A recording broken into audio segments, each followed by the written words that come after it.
What up guys, my name's Glenn and today I'm going to show you how I plan to bathe my dog from now on.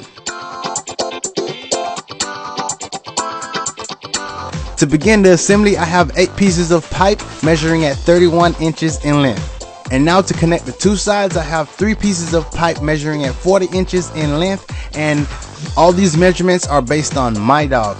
Now I'm installing the water inlet, which I'm putting it in a location where I think it's easy to get to and not going to be in the way.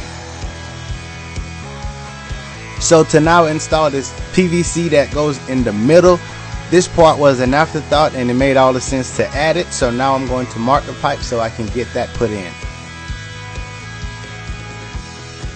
So now that I have it all marked up, I'm going to mark this to the dead point, and basically it's gonna fit together really snug. I don't plan on gluing it because I want to be able to twist these as I'm using it. If I really had to, I can break it down and store it.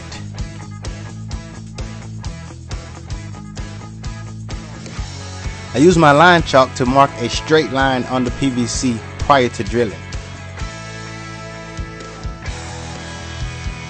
My first mark was 3 inches from the edge, and every mark after that was 2 inches apart. Now I can head over to the drill press and drill all my holes. You do not need a drill press, I just happen to have one and it makes the job a lot faster. Alright, so let's hook the hose up to it, turn the water on, and let's see what happens.